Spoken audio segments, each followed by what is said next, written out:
with Green Hope Project, and the president is Candace Prince, who was a graduate of EPCC a number of years ago. She also teaches at Socorro High School. I want to point out a few pieces that I would encourage you to look at the end of the town hall. There's a piece down there made out of metal, and it's the trajectory of the artist father going through cancer. And then the piece over here, the pink dress, it's a trash to treasure in that they used a dress that was made in the 1960s to create a 1950s pattern. And so they went retro on that. Lovely, beautiful pieces here, so I encourage you to look at that. We do have 2 more days of our events. Actually, I guess 3. Today's Thursday. We have had Tesla here Monday, Wednesday, and Friday, and you can test drive them from about 10:30 to 1. Tomorrow, we have a career fair with over 30 vendors who many have summer jobs. So those of you who have students, encourage them to come and visit the AST 150 for the career fair. It will be from 9 to 1. And then Saturday, we have a hike to Aztec Caves. So welcome. We want to welcome Dr. Serrata to Valle Verde. We appreciate his work and his support. And I'll turn it over to him.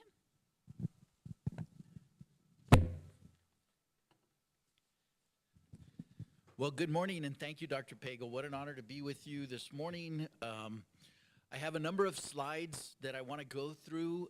Before I do that, I want to thank Belle in our office, who is the master of the presentation, has done a tremendous job with it. Can't thank Belle enough for the great work that she did on this. And I can't thank each of you all. I'm going to begin and end essentially with the same message. Thank you for the great work that you do on a regular basis. It's certainly my honor to provide an update of where we are as an institution, a little bit of highlights of the great work that each of you does.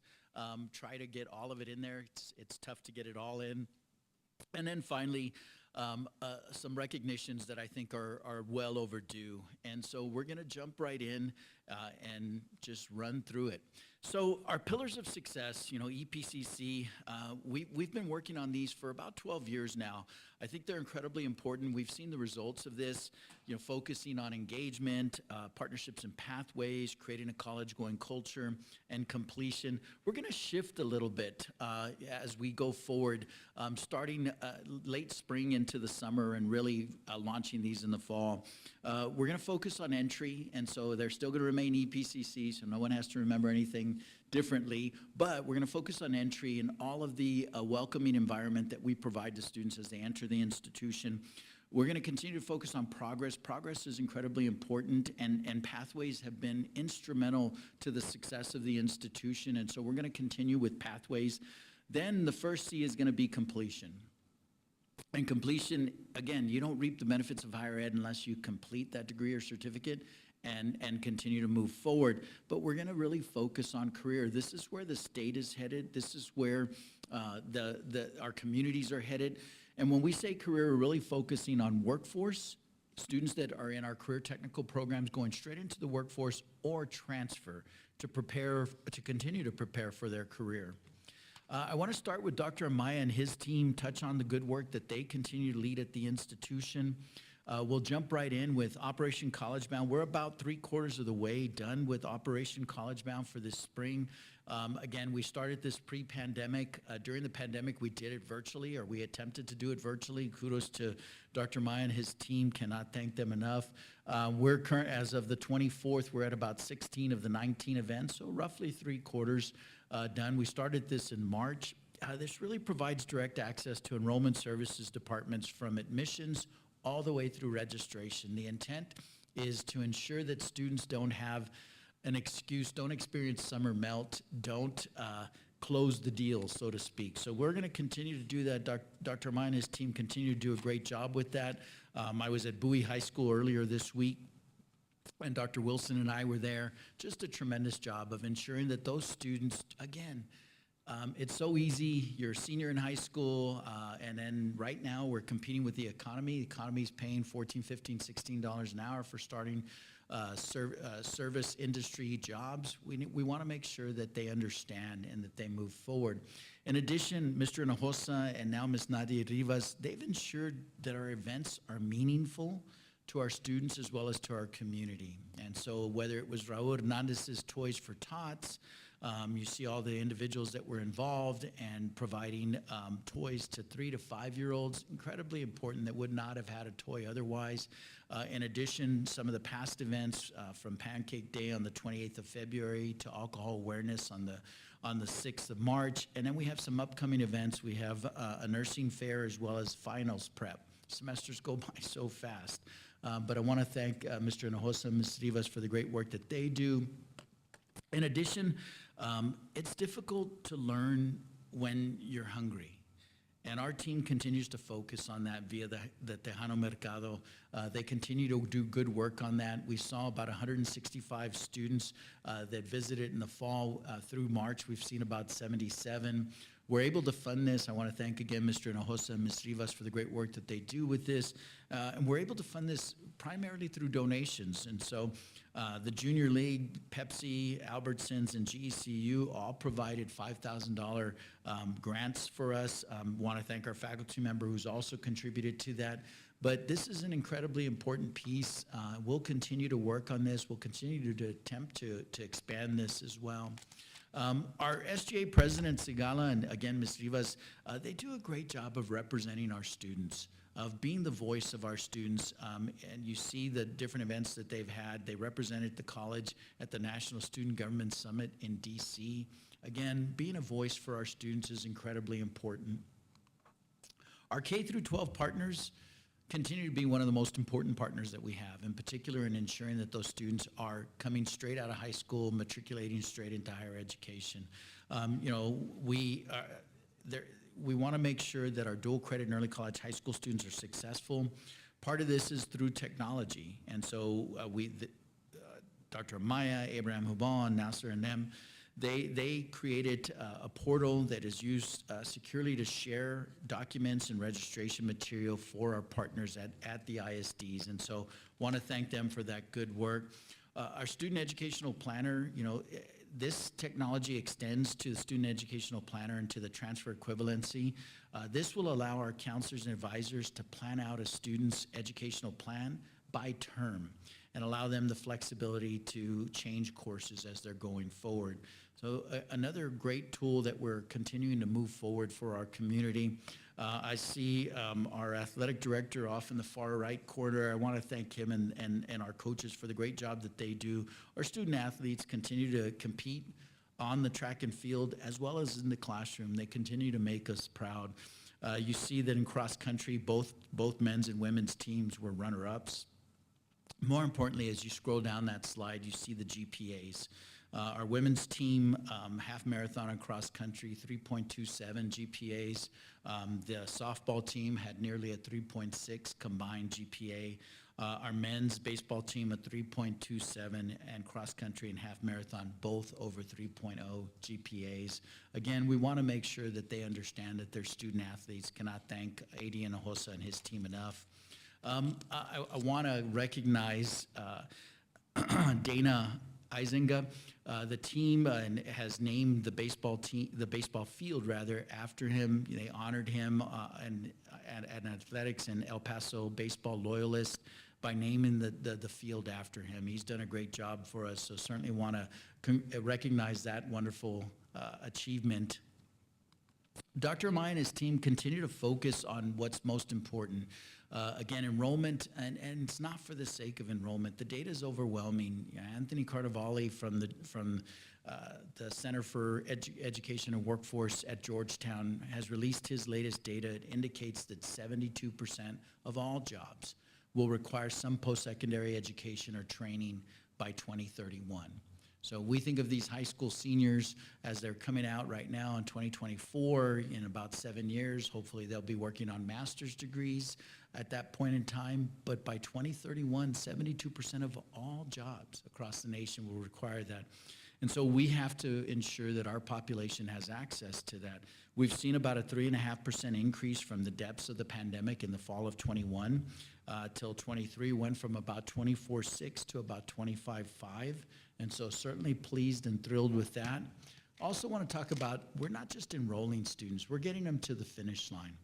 And this is a tribute to our faculty and staff that are really focused on this. In 2012, when I arrived in El Paso, you all know me, I'm a data nerd. I love the data, I look at it regularly. I recognize that there's a face behind every single data point, and we want to make sure that that we facilitate the success of each one of those faces. In 12, when I arrived, we had just awarded our 50,000th degree or certificate in August of 2012. The data told me that we would double that by 2025. We did it earlier. In December of 2023, we awarded our 100,000th degree or certificate. Now the key becomes, how do we accelerate that more? Never sacrificing rigor or quality. We will never do that. But how do we get more students to understand that higher education is important? How do we continue to provide the supports that they need to be successful and get them to that finish line so that they can be productive members of our community? Incredibly proud of this. This is a tribute to each and every one of you, but to be at it took us 43 years to get to 50,000. It took us 11 and a half to get to 100,000. Again, a tribute to each one of you. Let's talk a little bit about Dr. Smith and his team and the good work that they continue to do.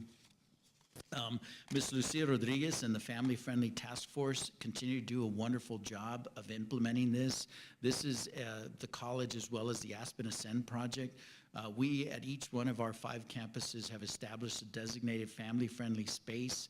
We have a parent resource center, and we provide a location for baby changing stations, as well as all the necessities for new moms.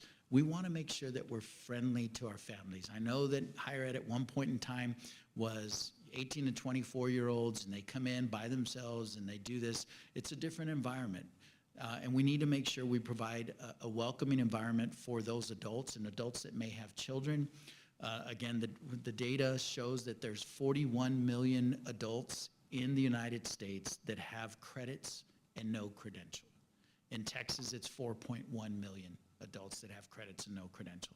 We have to find ways to get them back and help them get to the finish line of earning a credential. I think that's incredibly important, and the Student Parent Resource Centers help with that. Our soldiers, I want to thank Tony Ayub and Dr. Hajar for the great work that they do. The college was selected as the first site. It was the first site chosen in the nation to provide credit paramedic education to soldiers. And again, it's with the Department of Defense, with MedCom, as well as the college. We had 15 soldiers that were part of this first cohort. And they were recognized for completing the program by Congresswoman Escobar, as well as Brigadier General Darren Cox. And so thrilled that we're able to have this kind of partnership with our military and continue to move that forward. Our Bridges program was a bellwether finalist for the Legacy Award. This was the first time that the college had a program that was selected as a finalist for the Legacy Award. We've long been finalists in Bellwether, but certainly excited about this. Dr. Escamilla leads this along with Ms. Ortega, Associate Professor. Again, you see that we had both Ms. Ortega, as well as Dr. Escamilla and Dr. Smith, Margie Nelson Rodriguez, that represented us in San Antonio, did a tremendous job with that. So wanted to recognize them. Again, our College Academic Success Program, want to thank Dean Kirby, who keynoted this. This was a conference that we were able to co-host. And we had several folks from this campus that were involved. Mr. Arispe provided a working with students with Corazon. Christian Diaz provided a presentation educating students within the autism spectrum. Ms. Rodriguez provided a presentation, we're in this together, faculty-student engagement with success supports. Christina Diaz provided a presentation, multilingual use of sign languages along the border. Janine Rudnick, fun, engaging activities that review content, as well as Melissa Aguilera and Margie Nelson Rodriguez, propelling student success with faculty advising. So thrilled that we were able to co-host this conference. We had about 190 attendees from many states as well as 3 countries. And about a third of the attendees were from the college. So a wonderful conference, certainly pleased with the great work. You know, our partnership with UTEP continues to be incredibly important, and we want to make sure that it's an exceptional partnership, and that takes work. It doesn't just continue as a good partnership. And so I want to touch a little bit on the great work that we're doing with UTEP. And Dr. Smith and his team are leading. Again, we we launched a new engineering academy between the college and the university. This is a wonderful program. It's an innovative 2-year co-enrollment program. So the students will be both enrolled at the college as well as the university as they pursue their engineering degree. Dr. Escamilla is leading this. We're going to have a soft launch this fall. You see everyone who's on the steering committee, from Dr. Amaya to Dr. Smith and all the incredible people in between.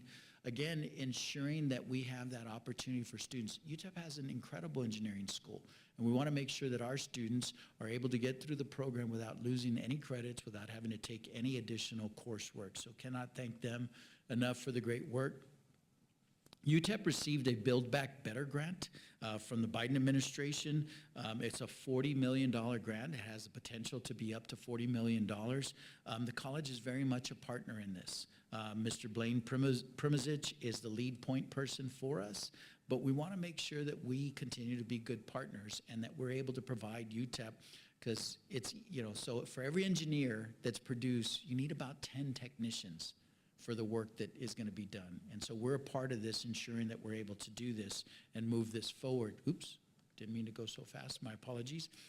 We're certainly thrilled to be a part of the Opportunity High School Diploma Program. The coordinating board, as part of House Bill 8, have 5 colleges that are partnering with them. Let me take a sip. And we're one of the 5 partners. They're strategically located. You have Alamo in South Texas. You have Lone Star. You have Dallas. You have the college. I forget who the other community college is. But you have 5 partner colleges that are moving forward with this.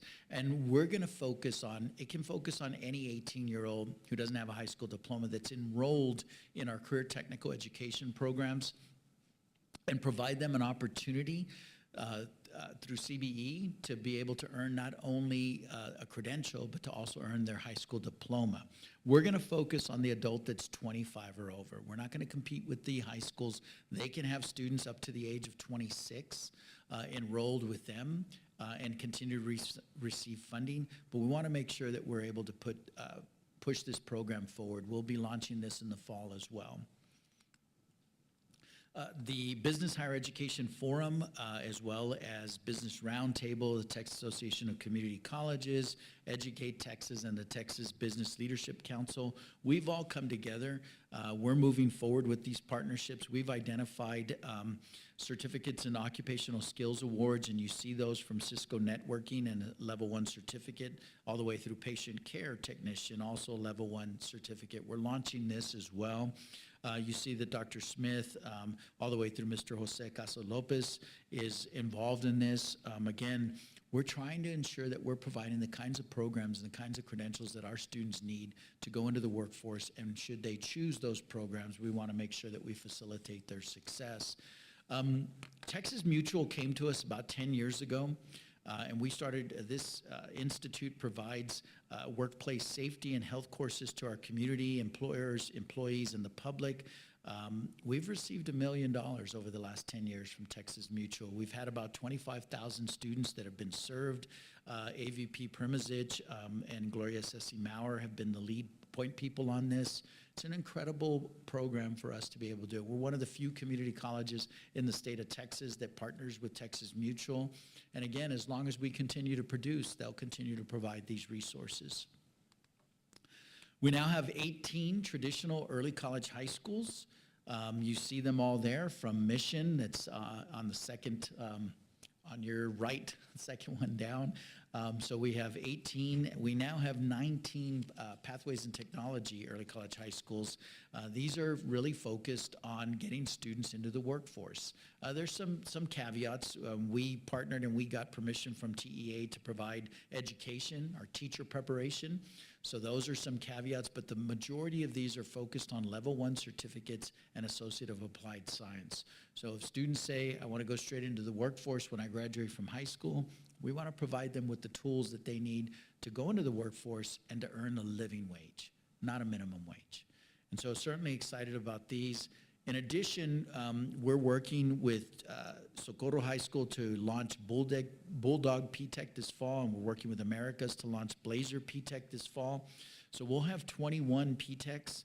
Dean Badillo and her team have done a tremendous job with this. These are more important. They've always been important to us, but now the state recognizes the importance and is willing to fund these through House Bill 8. So we're certainly pleased with that as well. We held our first STEAM open house in March, and so obviously this is an open house for students that are interested in anything from science all the way through math. We had tours that were given by students, had the opportunities to do some hands-on activities, and so these are the kinds of events that bring students to the college, get them excited about the kind of programs that we have to offer. Want to congratulate Dr. Manuela Gomez. She was the recipient of the University Outstanding Graduate Thesis and Doctoral Dissertation Award from UTEP. Her dissertation, El que no tranza, no avanza, is a great dissertation. Thrilled for her, excited for her, and the recognition, again, is wonderful for her, and it also recognizes the institution as well as for one of our outstanding faculty members. In addition, I want to provide kudos to Ms. Yasmin Ramirez. She was nominated for the prestigious 2023 Award of Excellence in E-Learning, so thrilled with that. She's since been announced the Instructional Technology Council's winner for her continued dedication to improving distance education for our institution. In addition, you see in the book that Belle is so wonderful with her presentations. She also received acknowledgement for her memoir, Andale Preta. And so certainly excited about that. And again, we have a tremendous talented faculty and thrilled when they're recognized. Field of Study Week. The counseling department moved forward with a Field of Study Week, highlighting 30 different fields of study majors. We had 51 faculty members assisting approximately 500 students who signed in. Again, a wonderful opportunity to engage our students, and so cannot thank our counselors enough, along with our faculty, for moving forward with that. Dr. Servin and his team, I don't see Dr. Servin here, but Dr. Servin and his team do a wonderful job as well. They held a Hack the Border conference. We had EPCC students, PTECs, early college high school students, educators, and industry professionals, both from El Paso as well as Ciudad Juarez, involved in this. It was a bi-national hackathon. It was held November 16th to the 18th. Again, the goal of the event was to generate innovative solutions to cybersecurity challenges and teach students how to do this for the right reasons, not for the wrong reasons, but we're certainly excited that we're able to engage students who are very much involved with computers. We want to make sure that we continue to help them get to the finish line. Our students are incredibly talented. Want to recognize Nathaniel Espinal, who is majoring in media and advertising, but he received recognition and early success as a fashion designer. And so his brand is called Hypnosis, and they've been highlighted in many different award shows. And so again, we have incredibly talented individuals, and with the help of our faculty, they're getting to where they want to be. And so excited about that. The Changemaker Award, I want to congratulate Ms. Nadia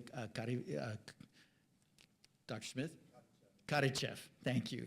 A computer science faculty member who received the Women in Tech Changemaker Award. And so incredibly proud, again, of our amazing faculty members and their recognition that has been well deserved. I want to talk a little bit about Dr. Mo and her team and the great work that they're doing. The fajitas and margaritas, many of you were there. I saw many of you there. The fajitas were outstanding. I heard the margaritas were decent. And so this is a signature event for our foundation. Dr. Gross and her team do a tremendous job. They raised more than $73,000, netted that purely for scholarships. But we had about 250 community guests. We had 26 plus company sponsors for this. Again, thrilled with this particular program, and it's going to continue to move forward. We took a slight break during the pandemic. We've brought this back. It continues to get bigger and better. The foundation, as well as Ms. Conroy is the chair of the foundation board. They do a tremendous job. They're really focused on raising money for scholarships for students. You see that they raised about $187,500 in 22-23. They've raised $250,000 in 23-24. And so certainly excited about that good work. They continue to provide those opportunities. Here's a little bit further breakdown. The STAR Scholarship, this is LNF Distributors. They've done a tremendous job. LNF goes from Brownsville all the way through southern New Mexico. They cover most of the state of Texas now. They've been very successful. They always give back. And so their STAR Scholarship Fund has provided nearly $523,000 worth of scholarships. Mr. Castro and his team at McDonald's have provided nearly $192,000 of scholarships, and the EM Becas program has provided about $32,500. And so again, thrilled with the great work that our partners continue to see in raising money for scholarships for our students. Vice President Flores and his team, they do a great job with our finances. I want to highlight some of the good work. I see Mr. Lobato here. Mr. Lobato will be retiring soon. He's done a tremendous job for the college. Cannot thank him enough. The board on a regular basis says, why should we build you new buildings if you're not going to take care of your existing buildings? So we make sure we take care of all of our facilities. Deferred maintenance is a key part of what we do. These are some of the projects that have occurred here during the last year on this Valle Verde campus, from the fountain replacement to the elevator renovation. I know that's an important piece, and we continue to work on those things, but Mr. Lobato and his team do a wonderful job. Cannot thank you enough, Mr. Lobato, for the good work. In the 21 legislative session, I got a cryptic email. I've shared this story with you before. I responded to the email, then I had a phone call, and about 3 weeks later, we had $30 million that was wired into our account from Mackenzie Scott. She recognized us based on the experts that provided information on the good work that we do at the college, that you do at the college. And so we were in the midst of the pandemic at that time, which allowed us time to figure out what we were going to do, because we had so many HERF dollars from the federal government, and about half of those HERF dollars, actually a little more than half, were going directly to student via student aid. And so it gave us time to really plan this out. At the same time, Mr. Flores and his team was investing these resources in low risk, but high interest rates where we're generating revenue. So by the time we got the board in agreement where they needed to head with this, we're looking at a launching of a scholarship program this fall, 2024. We figure that we'll be able to fund anywhere from 200 to 250 students to be able to come to the college and receive these scholarships. And this is in perpetuity. So we've raised about $3 million since we received those funds. Again, the corpus stays, and we'll use the money that we generate from that to help students with scholarships. So certainly excited about that. Mr. Flores is chairing it. You see each of the members of the respective committee. This is our budget. We operate a $158.1 million budget. That's the areas that it comes from. I'm going to touch on property taxes shortly. That is the largest portion of our budget. It's a little over $70 million, about 44.33% of our budget. State appropriations prior to this year was down at about 20%. The investment from the legislature is certainly appreciated. It's now about 26% of our budget. Tuition and fees about 24% of our budget. So that's the revenue sources for our budget. Here's how we spend it. So the 35% that lists instruction, about $55.8 million. Those are purely faculty salaries. In addition, we have some instructional support under academic support as well as under institutional support. Instruction does operate about 50% of our budget, as it should. That is the largest piece of the budget. But you see all the different areas. And here's what I really wanted to touch on. And it's important for each of you all to know. And the source is right there. It's the city of El Paso. So I didn't produce this, city of El Paso did. But we're by far the lowest taxing entity of any in our community. School districts are about 43% of every dollar you pay in taxes. The city's about 29%. The county's about 16%. University Medical Center is about 8%. And there's lowly EPCC at less than a nickel of every dollar that you pay in taxes. So I feel that we are tremendous stewards of the taxpayer funds, and we want to make sure that we continue, but I think it's important for each of you to know, as well as our community to know, that we are a very small portion of anyone's tax bill. Mr. Flores and his team, again, did a tremendous job with S&P. So in July, Vice President Flores submitted a 9-page comprehensive questionnaire that focused on anything from enrollment all the way through our policies in cybersecurity. S&P upgraded the college's rating 3 notches in one interview. After the data and after consulting with their experts, they raised it 3 notches. This is the largest increase in credit rating that we've ever seen. We went from a AA to a AA+. This is incredibly important for the finances of the institution. Should we look at issuing debt in the future, this will be instrumental in the kind of rates that we have. So cannot thank Vice President Flores and his team, everyone who was involved in that call. In addition, the government, this is the 27th year that the college has received this award from the Government Finance Officers Association, recognition of governmental accounting and financial reporting. Vice President Flores and AVP Zuniga lead this. Cannot thank them enough. 27 years, of course, no pressure, but we expect a 28th year.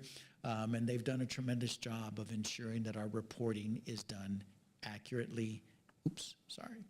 Dr. Linda Brown and the Leadership Academy team have done a tremendous job. They just held 20 years of excellence, celebrating the past and anticipating the future.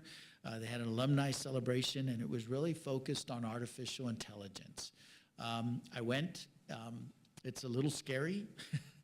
And so I encourage you, if you are not as educated or is not as stooped on artificial intelligence, to do a little research, to do some of these different podcasts, to listen about it. It's pretty impressive on the capability, and they're only going to become more and more robust. So cannot thank Dr. Brown and the wonderful job she does in leading the Leadership Academy.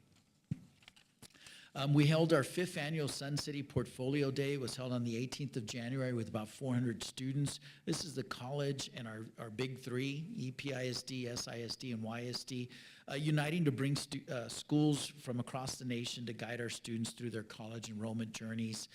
Professor Aguilar does a tremendous job of this for us, so we're thrilled that we're able to host this again for our students. Want to touch a little bit on what Mr. Fernandez and his team are doing in IT. Our multimedia studio, cannot thank Dr. Pago enough for the wonderful introduction, as well as for helping lead this. The multimedia studio, we held the grand opening on February the 6th. It's a multimedia, it has podcast availability, a lightboard video streaming. Again, it is open to everyone, so want to make sure that everyone has access to that, but cannot thank them enough for the great work that they've done on that.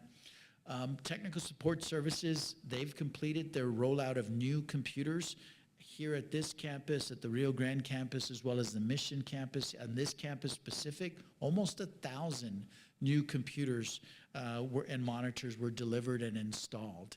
It's important for us to have access to the latest and greatest technology, so to speak. Want to thank our IT folks for the good work that they've done on that. In addition, I see some students in the audience. I know that you all may not use email. We still use email, those of us that are older. And Web Development has created a new tool to automatically create professional-looking email signature blocks for all of our employees. So certainly excited about that. In addition, the Townhall Flex Learning cooperation with Brightspace, they've collaborated with them to provide an integrated online learning experience with our banner system. There's about 20 courses that are from 13 different departments, about 300 students, about 14 faculty members that have been involved in this. And it offers various online courses designed to help students enhance their knowledge and skills through competency-based learning. It's incredibly important. We want to make sure that we're on top of all the trends that are coming. And this is another one that I can't thank our IT team enough, as well as Dr. Pago has been very involved in competency-based learning for the institution. DegreeWorks is going to continue to move forward. The project has been completed. Training is occurring now. We expect this to launch on the 30th, so in just a few days. It'll launch and we'll be able to move this forward. Dr. Amaya, Abraham Hubal, and Yvette Moreno are leads on this.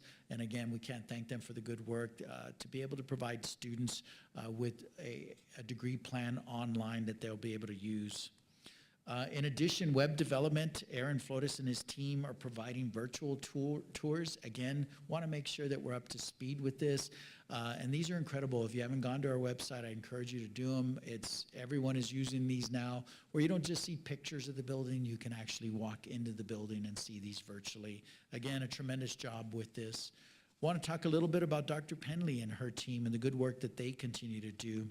Dr. Penley assumed our Achieving the Dream liaison in January of 23 and has continued to move this forward. At the Achieving the Dream conference, we received an alumni award as one of the former recipients, one of the 20 recipients of the Nehemiah Austin Award winner. And so we received that challenge coin for being that. That's the highest recognition. And that's the highest recognition that Achieving the Dream does, is provide the Nehemiah Austin Award. We achieved that back in 2011, again, based on the good work that each of you leads. Our strategic plan is incredibly important. That tells us the how. It's the general statements of how we will collectively achieve what the board sets as our mission and vision. Our area plans, our departmental area plans, that tells us the what and the how. And these are specific actions on what we and our departments will do to achieve those. These are incredibly important, not just so that we continue to monitor these, that we continue to set significant goals, but they're important for us to be able to show our accrediting agency and as well as others that we go through a planning process. So cannot thank Dr. Penley and her team enough for guiding the college through that.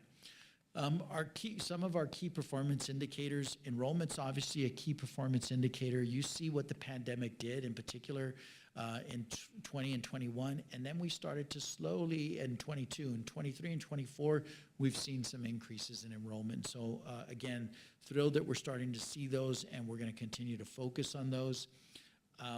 The first year of the pandemic we were not impacted at all. We produced about 4,400 degrees and certificates. The second year of the pandemic is where we felt it. And so we were just short of 4,000 degrees and certificate, but we've seen a bounce back.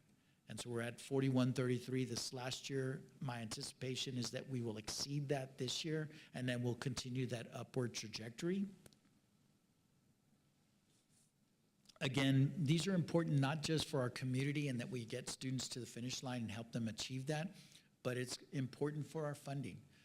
We have become, for EPCC, a 100% outcomes-based funding model. And so these are important for the college as well. I want to thank our Valle Verde Employees of the Month from Professor Donna Munoz, who received it in October 23, to Astrid Montes, who received it in April 24, and everyone in between. Want to thank our Employees of the Month. Want to make sure that we recognize them. These are just from the Valle Verde campus, and so thrilled to recognize them as well. Do want to provide just a slight update on where we are with the legislature. I was in Austin yesterday. I attended the Texas Association of Community Colleges meeting. It's the best position to hold is that of past chair. And I'm very happy to be past chair of the association, but we're continuing to work on House Bill 8. I'll remind everyone in the room that House Bill 8 is a dynamic formula, which means that our appropriations will change from year to year. If we continue to produce outcomes, if we continue to do the kinds of things that's expected, we will continue to see additional resources from the state. If we don't, there's the potential that some institutions could see an adjustment. I'll share with you that we made sure in this first legislative session that no college would see less funding than they received from the 2021 legislative session. But there are some institutions that will see a difference in funding. The preliminary data, we look like we have performed at essentially the same level. So we're seeing a very slight uptick in state appropriations, but that's much better than seeing a significant decline in state appropriations. So why is it so important? So the context is During the legislative session, we were the 9th largest economy in the world. We are now the 8th largest economy in the world. By no means am I ever suggesting that Texas should go on its own. I'm very proud to be a part of the union and that we are the 8th largest economy in the world. We're the #1 exporter. We've been that for 21 years. We have 15 million people that are in our civilian workforce, over 15 million. You see all the different data there. We continue to be the #1 job creator for the nation, about 650,000 jobs. We're home to about 55 Fortune 500 companies. We want to make sure that we continue this, and the legislature is very key on this. They want to make sure that the Texas miracle continues. Part of this is because of our population. In 2022, we became the 2nd state in the union with over 30 million individuals calling Texas home. We've continued to grow. Actually, I've looked at the most recent data. We're very close to 31 million now in 2023. That the census is always a year behind, so I would imagine that we're over 31 million in 2024. And we are averaging about 420,000 people based on that new data, adding to our state annually. Again, how do we ensure that Texas continues to grow? It's important from my perspective because there's a lot of positives with growth, and part of that is the economy and what we're able to produce and our students participating in that economy. We're very close to recapturing. I think we're within a couple thousand students of the universities. The pandemic impacted all higher education enrollments, but it particularly impacted community colleges. We saw about 85,000 fewer community colleges students 2 years after the pandemic started in 2020. We've slowly started to grow back. And so we're now about 43% of all colleges. The universities are about 44%. So I would anticipate that this coming fall, we will pass the universities once again. 93% of all career technical education program degrees and certificates are produced by the 50 community colleges. I think the TSTCs they do a great job for the state. They produce 7% of all career technical education programs. And they're about the size of this campus, all of them throughout the state. So it's important for us to tell our story. We also enroll about 94% of all dual credit students, dual credit and early college high school students across the state. And that's incredibly important as the state recognizes the importance and is now finally starting to fund how important those are. In addition, about 70% of all baccalaureate degree earners have some community college on their transcripts. For us, it's 74% of all UTEP graduates have our credits on their transcripts. And about a full third, a little over a third of students have 30 or more community college credits on their transcripts. Let's recognize some of the great work that we've done. So Dr. Smith had talked about this before the pandemic. We want to recognize our full professors at the institution. We had started to plan. The pandemic delayed those plans. We're trying to make sure the college was able to continue, but we were able to finally launch this, and we're thrilled with this. These are all of the Valle Verde full professors, and so we're certainly thrilled to recognize them. By the way, there's so many that there is a second page of them. I see Dr. Burnham in the audience, and I see them on that screen right there. He received his full professor recognition in 2014, but we have a significant number of full-time faculty from this campus that were able to receive their recognition as full professors, and certainly well-deserved recognition. We will continue to do this. Obviously, this year we anticipate that it'll be a much smaller number, but we wanted to make sure that we recognize those. Also, again, Dr. Diaz, who was mentioned earlier, as well as Dr. Gomez, these two incredible educators were recognized for the 2024 Women's Hall of Fame here in El Paso. Great work that they do, and certainly thrilled that they were recognized. Again, it brings attention to the great work that they do, as well as attention to the college. I want to invite everyone who can join us on May the 3rd as we celebrate this year's awardee recognitions. Looking forward to that. And obviously want to highlight them individually. And so Ms. Carrie Van Hout is an assistant professor of psychology right here at the Valle Verde campus. Dr. Kim Diaz is an assistant professor of philosophy at the Mission campus. Rosalia Ortega is an associate professor of biology here on this campus. Dr. Pacheco is a professor of biology at the Northwest campus. Ms. Pat Barrientos is an adjunct faculty of math for us at the Trans Mountain campus. Mr. Sam Forsythe is an adjunct faculty in English, also at Trans Mountain. Carol Barquin is she's at the ASC. She was our full-time employee of the year, and so certainly want to congratulate her. Patricia Hayden-Nischer was Learning Facility Retention Action Program here at the Valle Verde campus, so want to recognize her as our Classified Staff Association and full-time employee of the year. Christopher Stammer is an academic tutor at Trans Mountain. He's our Classified Staff Association full-timer of the year. And then obviously want to recognize Dean Villalobos and the great work that he has done at Mission. You know, Dr. Smith, we heard a lot about 8-week terms from the smaller colleges across the state. So we looked at it and we explored it, and we asked for volunteers, and we didn't get any volunteers. And so we let it continue, and we continue to move forward. It's a much more difficult thing to operate or to implement an 8-week session at a large college. So we decided to focus on a campus.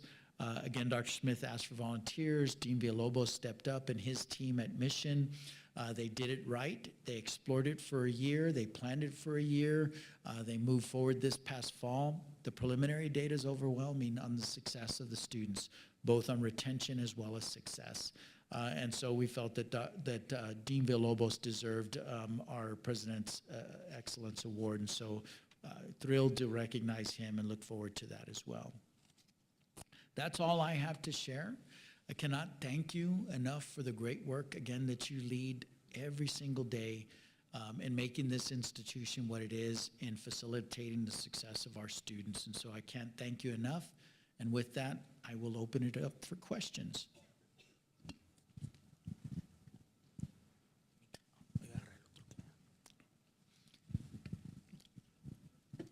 So this, again, this is exactly like when I used to lecture in English. So I'd go through and provide it, no questions. So if there are no questions, again, I cannot thank you all for the great work that you do regularly, on a regular basis. Our students are fortunate to have each of you with the passion and commitment that you have for student success. I cannot thank you enough.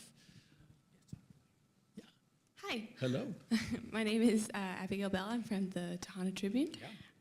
I had a question. The city just announced their new plans to build an amphitheater, and I know I heard about that. Yes, it's right by Trans Mountain. Do you anticipate that it will, if the city is successful in passing and building the amphitheater, that the project will have any impact for Trans Mountain campus? So a couple of things.